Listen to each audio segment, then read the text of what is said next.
So many people died across the world in the COVID pandemic, millions. And yet, in first world countries, deaths are still elevated. Now, certainly in the UK, they even altered the method of assessing for excess deaths. And I'm going to show you why we still have a problem. Even our latest statistics looking at hospitals in the UK and what's happening in accident and emergency indicates that we have a serious problem in front of us. What are we going to do? What does it mean? What is the science? These are the kinds of questions that need to be answered and answered quite urgently if we are going to find solutions that can mitigate it. Part of what we're trying to do is we're trying to find the answers.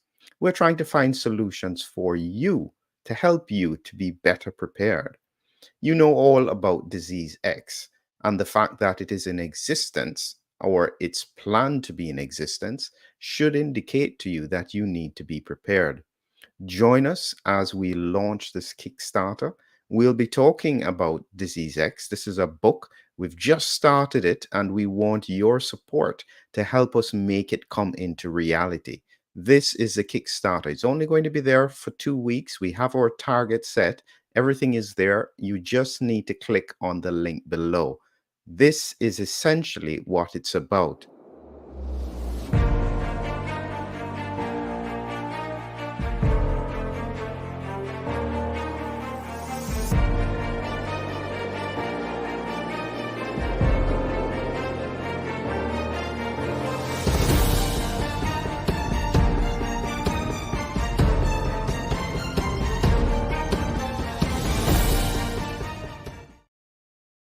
And And so when we take that into consideration, it shows you the challenge we have in front of us. Remember, Andrew Bridgen in the UK, one of the few politicians who stood up for people worried about excess deaths, he's lost his position. That's how serious it is. And I'm going to show you now why this is still a problem. Here is some of the statistics that's coming out of the UK. Deaths registered weekly in England and Wales. The provisional week ending the 16th of August 2024. So this is up-to-date information. This is right at the cutting edge as to what we're seeing happening. And the question is, are excess deaths actually lower than they were? This is what it looks like when they break down the statistics. And you can see here that the deaths, when you look at it closely, it doesn't seem as though it's going down. But I want you to watch something very carefully. This is showing you the weekly deaths, and the blue line represents the total amount of deaths.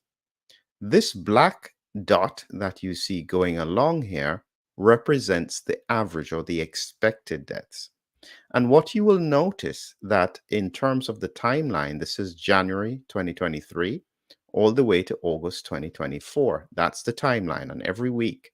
But if you look closely, you will see that this dotted line is higher in 2024 than it was in 2023. That's a very, very important point. Why would that be the case? What really was going on in terms of the statistics that caused that to change? And it's important then when you look at the data, when you look at how they analyze the data, they made sure to point out to you that the way they're analyzing the data has changed. Here is what it looks like. Numbers of expected deaths are official statistics in development. We advise caution when using the data. The methodology is under development, which means that the statistics are subject to modification or further evaluation. This strategy was changed in February of 2024. Why did they do that? Because suddenly now you can't make sense of the data before that. And you have a problem where suddenly excess deaths are low. And you would find in the statistics, based on the information, you can see here that they said in the week ending the 16th of August 2024, the numbers of deaths in week 33 was 11.4% lower than the expected number. So this fits in the fact that they're saying that excess deaths are lower. This is why I'm saying you have to be a little bit more savvy when you look at the data and you try and understand what's going on. And this is why I said you have to look very carefully at the chart. Now, with that information, go back to the chart. You'll see now that these dots for the average were lower in 2023, but suddenly in 2024, because they changed their methodology, suddenly this seems to be much, much higher than it was. And so suddenly now it appears that excess deaths are lower. But when you actually look at the bars, because this represents the exact number of people who have died, other than the period here in January 2023, overall, this period actually may seem to be a little bit higher than it was in 2023, because this would here be February to March 2024. That looks actually higher than the same period in 2023. And so we seem to be having a problem with the actual numbers of people who are dying, even though apparently from the methodology, it suggests that excess deaths are lower. The same or higher numbers seem to still be dying. How in the world does that make any sense whatsoever? And so it's within that context and that paradigm that we really have to ask questions. But more importantly than that, does it fit in the real world data? Because if excess deaths are 11% lower, you would expect that hospitals would have 11% more beds. They would be relaxed. It's summertime. Is that the case? Well, let's take a look. This again highlights, this is the A&E attendances and emergency admissions. This is July 2024. And they are looking here at the number of attendances. What they are seeing is actually not in keeping with what they're saying around excess deaths. When you look in detail at what it is they're saying about these statistics, is that in reality, what you've got here is that you have got an increase, 5.5% increase in daily average attendances in July of 2023. So that doesn't fit with the fact that excess deaths are 11% lower. How in the world does that make any sense? And actually, it even gets more important, well, more significant in terms of the data. You need to reflect carefully on this. And I'm saying this because I understand how it works in hospitals. Look at these numbers. What you have here is that in terms of 4-hour delays from decision to admit to admission this month, the daily average was in July 2023, 3492, increased to 4172, which is a 19.5% increase in the summer period of 2024. Let me explain in case somebody doesn't understand what the 4-hour delay time is. What they're saying is when a patient has come into hospital in an accident and emergency, they don't want them to be waiting there for excessively long periods of time. And so they have a target that the patient must be seen and discharged or admitted within 4 hours of that decision to be admitted. So, for example, someone has a chest infection, they need to be admitted to admit 4 hours for them to get a bed on a ward, or if they've had a hip fracture or something very similar like that. And it's an important statistic because it represents pressure on the hospital system. And so you can see there was a 19.5% increase in that period of time. Now, that doesn't fit with excess deaths being low. That suggests that people are still quite sick. And even more significantly, look at this right below. They have highlighted here that with regards to delays of 12 hours from decision to admit to admission, that's the decision to admit from accident and emergency to admission onto a bed in hospital, this was an increase of 57.3% from July 2023.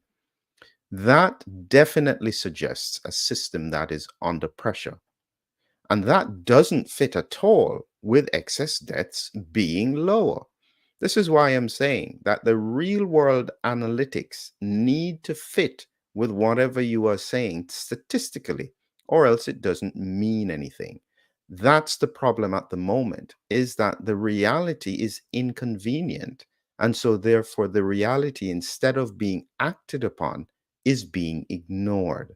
Again, let me show you the picture, just in case you'd missed it. Look carefully at it. Does this look in 2024 like an 11% decrease from 2023? Not at all. This looks the same, if not slightly elevated. You have to remember, people only die once. So if these people died in 2023, they can't die again in 2024. It means more people are dying in 2024. Something is not quite right. And this is why Andrew Bridgen sacrificed almost his position politically to stand up for people and to try and push governments to investigate the cause. That's all everybody's asking for. We're not saying that it must be this or it must be that. We just want it to be investigated. That's the simple point that we would like.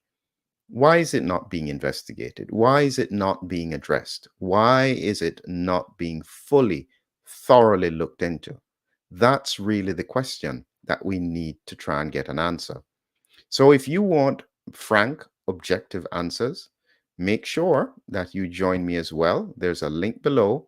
I'm having these sessions, McMillan and Members Session 2, and you will be able to then ask questions, ideally beforehand. We'll then go through it, have a frank discussion about exactly what we think is going on with you, with your health. What advice would you be able to take with you to your doctor? How does the system work? Part of the reason why I'm concerned is because of my research into autoimmunity. This is what I think that it looks like. And you have to reflect carefully on this picture to understand why I say we have such a problem. This is the picture in my view. We have two situations where on one side we have immune priming, and on the other side we have recurring infection. In the middle is the COVID storm. That's the bit that a lot of people don't quite get. They seem to think that one or the other is the problem. I don't look at it that way. I look at it like epoxy glue. One of them on its own doesn't stick very well. The other one on its own doesn't stick very well. But when you combine them, why there's so much pressure on the system is because we've got the combination. Very widespread immune priming of the population with recurring infection from the spike protein. When you put those two together, people get sick. That's what's not being addressed. That's what's not being faced. That's what's not being acknowledged. And we need to have an open, critical assessment of the science, looking at what was done to try and figure out how can we mitigate what exactly is happening at the moment. Final point I'd like to mention to you all, remember, part of what I'm developing here is I'm giving you answers, rapid fire answers, and you rapid pulse answers, I should say, and you will be able to see them in the members. We've opened up a membership group here on YouTube if you're there, and you'll be able to see comments, information that you won't be able to get otherwise on the general channel. But certainly there'll be lots of information here if you subscribe and ask for notifications as well. But let's keep working at getting the answers. Join us for all the things we have said, Kickstarter and otherwise. Let's continue to push the science forward in 2024. Thank you and have a great evening.